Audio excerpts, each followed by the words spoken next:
श्री कृष्ण और कालिया नाग की कहानी। श्री कृष्ण की बाल लीलाओं से जुड़े कई रोचक किस्से हैं। ऐसा ही एक किस्सा कालिया नाग का है। श्री कृष्ण ने अपनी लीला से उसका घमंड चूर चूर कर दिया था। तो चलो यही कहानी सुनाते हैं। यह बात तब की है जब यशोदा के लाल कन्हैया गोकुल में रहा करते थे। गोकुल के पास ही यमुना नदी बहती है। एक बार यमुना को कालिया ने अपना घर बना लिया और नदी के पानी को अपने विष से जहरीला कर दिया। उस पानी को पीकर पशु पक्षी और गांव के लोग मरने लगे थे। एक बार श्री कृष्ण अपने दोस्तों के साथ खेलते खेलते यमुना नदी के किनारे पहुंच गए और खेलते खेलते अचानक से उनकी गेंद नदी में गिर जाती है।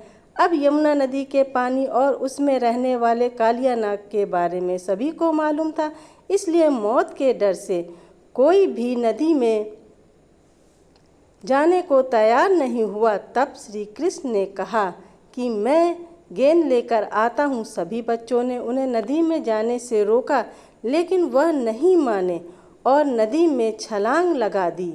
सभी बच्चे डर के मारे घर पहुँचे और यशोदा मैया को कन्हैया के नदी में कूदने की बात बता दी। यह सुनते ही यशोदा माँ डर गईं और फूट फूट के रोने लगीं। यह बात धीरे धीरे पूरे गोकुल धाम में जंगल की आग की तरह फैल गई। सभी दौड़ दौड़ यमुना नदी किनारे आए, लेकिन कृष्ण अभी तक वापस नहीं आए थे। वहीं नदी में कृष्ण को देखकर कालिया नाग की पत्नियों ने उन्हें वापस जाने को कहा, लेकिन कृष्ण नहीं माने और तभी कालिया नाग जाग गया।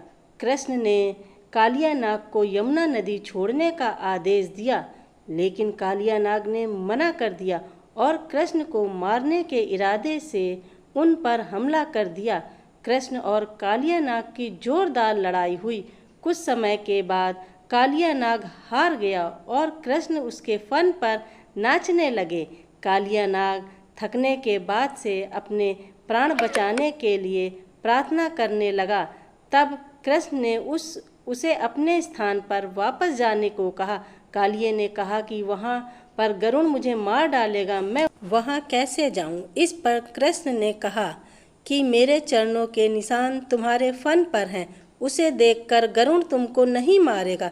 इसके बाद कालिया नाग श्री कृष्ण को अपने फन पर उठाकर यमुना नदी से बाहर आ गए और इसके बाद अपनी पत्नियों के साथ अपने स्थान पर चले गए। कृष्ण को सही सलामत वापस पाकर सभी बहुत खुश हुए और गोकुल में उत्सव मनाया गया। Thank you for watching. Please like and subscribe my channel.